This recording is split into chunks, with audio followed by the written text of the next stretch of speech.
함께 보실 하나님 말씀은 예레미야 30장 12절에서 24절까지의 말씀입니다. 구약성경 1099페이지 전으로 있습니다. 예레미야 30장 12절에서 24절까지의 말씀을 드라마 바이블로 봉독하겠습니다. 여호와께서 이와 같이 말씀하십니다. 내 상처는 고칠 수 없고 내 부상은 중하도다. 내 송사를 처리할 재판관이 없고 내 상처에는 약도 없고 처방도 없도다.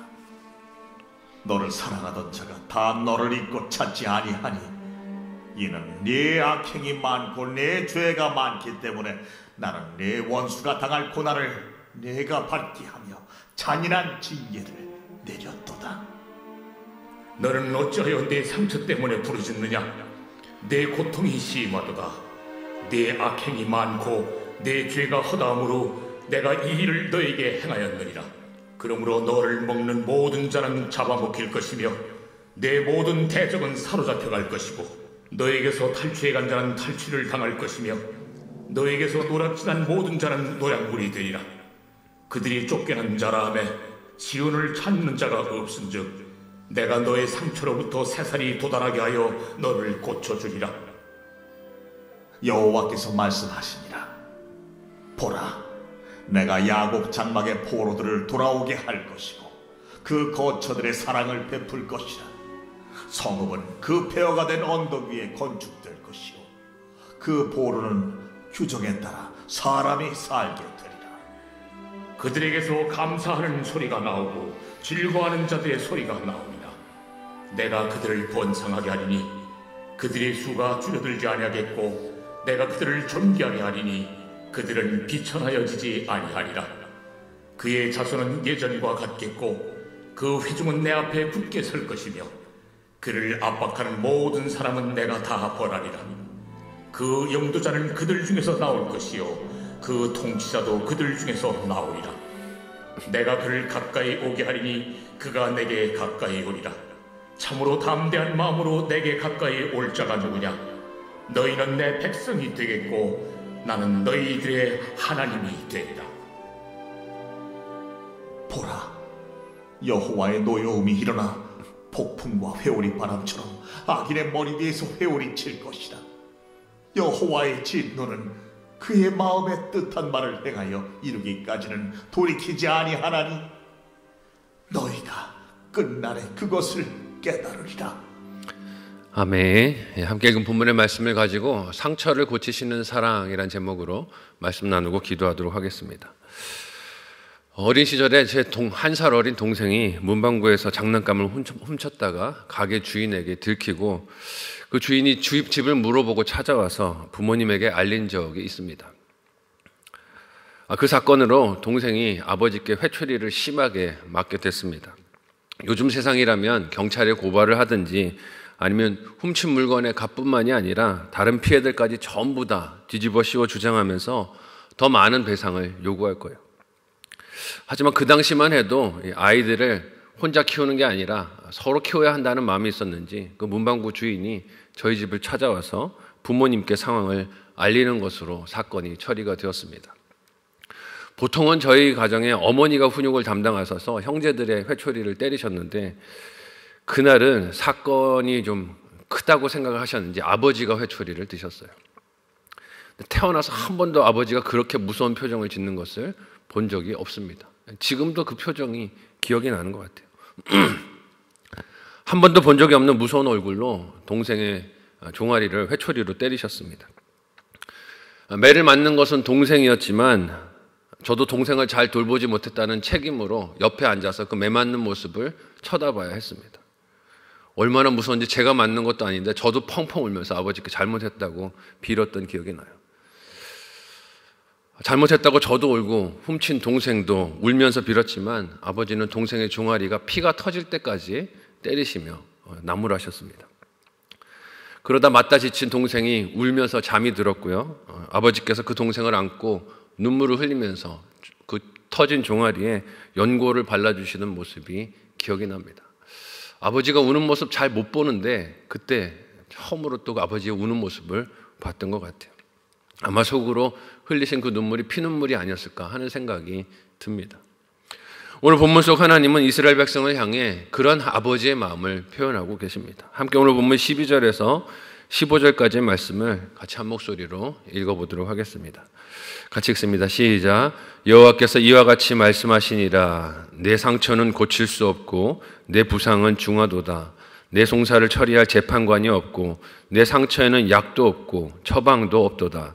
널 사랑하던 자가 다 너를 잊고 찾지 아니하니 이는 내 악행이 많고 내 죄가 많기 때문에 나는 내 원수가 당할 고난을 내가 받게 하며 잔인한 징계를 내렸도다. 너는 어찌하여 내 상처 때문에 부르짖느냐. 내 고통이 심하도다. 내 악행이 많고 내 죄가 허다함으로 내가 이 일을 너에게 행하였느니라. 아멘. 예레미야를 통해 하나님은 이스라엘 백성이 범한 죄가 하나님의 심판을 받아 회복을 기대하기 힘들 만큼 중한 상처를 남긴 심각하고 깊은 것이다 라고 고발하여 말씀하십니다. 하지만 이스라엘 백성들은 어땠습니까? 자신들의 문제가 그렇게 심각한 것이 아니다 라고 생각을 했어요. 왜냐하면 거짓을 외치는 선지자들이 예레미야와 달리 이스라엘은 곧 회복될 것이고 그들이 겪는 문제는 그리 큰 것이 아니라며 예레미야의 예언을 배격했기 때문입니다. 하지만 하나님은 이스라엘 백성들이 죄를 짓는 이스라엘 백성들의 죄의 책임으로 당하는 징벌은 그들의 착각처럼 가벼운 것이 아니라고 하십니다. 가벼운 것이 아니야 라고 징계하세요.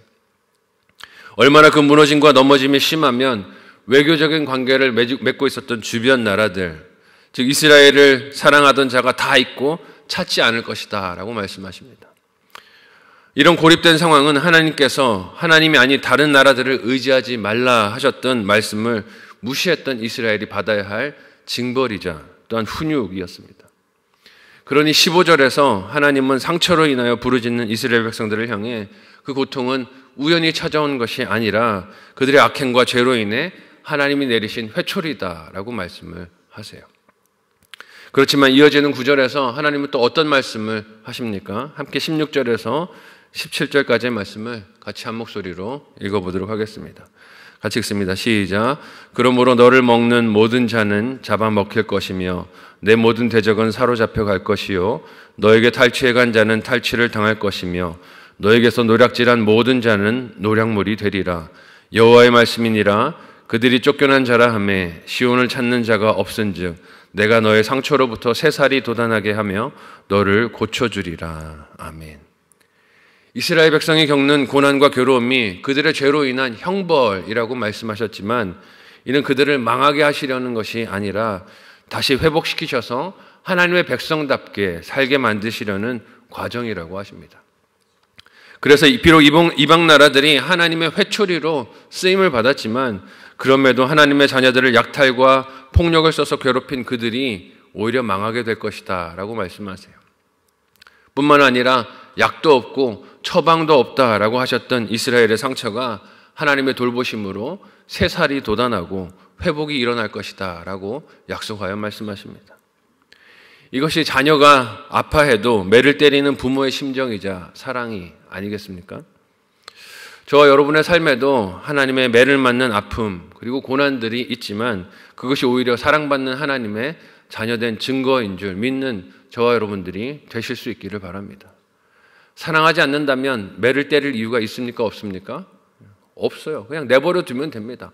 어떻게 살든지 망하게 내버려 두고 방치하면 그만입니다. 하지만 사랑하는 자녀에게 어떻게 하는 것입니까? 매를 때리기도 하고 기다리기도 하고 약을 발라주기도 하는 것입니다. 하나님은 이런 회복을 왜 주시려고 하십니까? 함께 오늘 보면 18절에서 20절까지의 말씀을 같이 한 목소리로 읽어보도록 하겠습니다. 같이 읽습니다. 시작. 여호와께서 말씀하시니라. 보라 내가 야곱 장막의 포로들을 돌아오게 할 것이고 그 거처들의 사랑을 베풀 것이라. 성읍은 그 폐허가 된 언덕 위에 건축될 것이요 그 보루는 규정에 따라 사람이 살게 되리라. 그들에게서 감사하는 소리가 나오고 즐거워하는 자들의 소리가 나오리라. 내가 그들을 번성하게 하리니 그들의 수가 줄어들지 아니하겠고 내가 그들을 존귀하게 하리니 그들은 비천하여지지 아니하리라. 그의 자손은 예전과 같겠고 그 회중은 내 앞에 굳게 설 것이며 그를 압박하는 모든 사람은 내가 다 벌하리라. 아멘. 하나님은 매를 맞아 상처투성이가 된 이스라엘 백성들을 회복시키시는 것이 단지 그들의 아픔을 그치게 하려는 것이 아니다라고 하세요. 야곱 장막의 포로들을 돌아오게 하실 것이다 라고 하시는데, 이는 한 나라가 세워지기 위해 필요한 국민들을 하나님께서 일으켜 주시고 폐허가 된 건물들을 다시 건축하게 하셔서 영토가 되는 땅을 정비해 주실 것이며, 보르는 규정에 따라 사람이 살게 된다 하시는데, 이는 세워진 나라를 방어하게 하시기 위하여 요새들이 재건되게 하시며 외국의 침략에 대항할 힘을 가지도록 이끌어 주시겠다는 뜻입니다. 나라가 되게 해주시겠다는 뜻이에요. 단지 생존하는 것으로 끝나는 것이 아니라 나라가 되어 살아가며 주신 사명을 감당하도록 하나님이 돌봐주시겠다는 것입니다. 즉, 하나님은 다시 이스라엘 백성들이 잃었던 나라와 주권을 되찾고 그 안에서 기뻐하며 감사가 넘치는 삶을 누리게 하시려고 회복을 주시겠다는 것입니다. 또한 나라가 굳건히 서기 위해서 필수적인 요소가 무엇이겠습니까? 아무리 국민이 있고 영토가 있고 주권이 있어도 이를 잘 경영하고 다스릴 지도자가 없으면 혼란을 겪게 될 것입니다. 그래서 하나님은 필요한 지도자를 세워주시고 하나님께서 다스리는 나라가 되게 할 것이라고 약속에 말씀하십니다. 함께 21절에서 22절을 한 목소리로 읽어보도록 하겠습니다. 같이 읽습니다. 시작. 그 영도자는 그들 중에서 나올 것이요 그 통치자도 그들 중에서 나오리라. 내가 그를 가까이 오게 하리니 그가 내게 가까이 오리라. 참으로 담대한 마음으로 내게 가까이 올 자가 누구냐? 여호와의 말씀이니라. 너희는 내 백성이 되겠고 나는 너희들의 하나님이 되리라. 아멘. 지도자 문제로 혼란스러운 요즘 우리 사회를 바라보고 있으면 하나님께서 세워주시는 적합한 리더가 세워지는 것이 얼마나 소중한 복인가 하는 것을 느끼게 됩니다. 하나님은 이스라엘의 회복을 위해 더 이상 이방의 나라들에게 끌려다니는 것이 아니라, 그들의 왕들에게 끌려다니는 것이 아니라 이스라엘 백성 중에서 지도자를 세우셔서 그들을 이끌게 할 것이다 라고 약속에 말씀하십니다. 그 지도자에게 주시는 특권이 무엇이라고 하십니까? 담대한 마음으로 하나님께 가까이 나와 하나님과 백성들 사이에서 중재하는 그 역할을 성실하게 감당하게 될 것이다 합니다. 이 관계 회복에 약속이 영원히 이루어지게 한 지도자가 누구겠습니까? 우리의 주 예수 그리스도인 줄로 믿습니다. 하나님은 비록 예레미야 당시의 상황에서 이스라엘의 회복을 말씀하셨지만, 이는 죄인된 우리가 하나님과의 관계 속에서 예수 그리스도로 이루게 될 회복, 그리고 구원을 미리 나타내는 예표가 되게 하시는 것입니다. 그리고 이 약속을 주신 하나님께서 이스라엘 백성들에게 다시금 확언하여 주시는 약속의 말씀이 무엇입니까? 함께 23절에서 마지막 24절을 같이 한 목소리로 읽어보도록 하겠습니다. 같이 읽습니다. 시작. 보라, 여호와의 노여움이 일어나 폭풍과 회오리 바람처럼 악인의 머리 위에서 회오리 칠 것이라. 여호와의 진노는 그의 마음과 뜻한 바를 행하여 이루기까지는 돌이키지 아니하나니 너희가 끝날에 그것을 깨달으리라. 아멘. 읽은 말씀은 회복을 말씀하시던 하나님께서 갑자기 다시 노여움, 그리고 폭풍과 회오리 바람 같은 단어를 말씀하시니 당황스러울 수 있습니다. 하지만 이는 이스라엘 백성을 향한 말씀이 아니라 그들을 포로로 끌고 가며 괴로움을 주었던 적대자들을 향한 말씀입니다. 그들을 하나님의 이 노여움으로 심판하시겠다는 뜻이에요. 그들을 노예로 끌고 가고 포로로 끌고 갈 때는 그들이 이긴 것 같았지만 사실은 그들이 이긴 것이 아니라 하나님께서 마지막 때 진노로 그들을 심판하시려고 벼르고 계신다는 뜻이에요. 하나님께서 징계의 시간을 마친 이스라엘 백성들을 회복하시는 때에 적대자들을 징계하시고 심판하실 모습을 보게 될 것이다 라고 이야기하시는 것입니다. 그러니 네 손으로, 네 방법으로, 네 힘으로 원수를 갚으려 하지 말고 하나님의 심판하심을, 하나님의 공의를 믿고 신뢰하며 기다리고 따르라는 것입니다. 이는 이스라엘 백성이라도 죄를 범하였을 때 예외가 아니었던 것을 예레미야 말씀을 통해 우리가 보게 됩니다. 그만큼 공의의 하나님, 정의의 하나님은 엄중하고 기울어지는 불공평이 없다 하는 것을 우리에게 보여주고 계세요. 이는 지난달 말에 묵상했던 시편의 말씀들과 같이 하나님을 신뢰하는 자는 정오의 빛과 같이 드러내실 그 상을 우리가 기대하고 소망하여 보게 합니다. 아무리 악한 자들이 이 땅에서 잘 사는 것 같이 보여도, 그래서 믿는 자들의 마음을 흔들어도 흔들리지 않는 저와 여러분 모두가 되시기를 예수님의 이름으로 간절히 소원하고 축복합니다. 왜 흔들리지 말아야 합니까? 하나님께서 믿음을 지키고 하나님을 향한 사랑을 지킨 자기 백성들을 이후에 정오의 빛과 같이 다 드러내 보여주실 것이기 때문입니다. 택한 백성을 지켜 구원하시는 하나님을 믿고 의지하면서 그 길로만 걸어가는 저와 여러분 모두가 되시기를 예수님의 이름으로 간절히 소원하고 축복합니다. 아멘.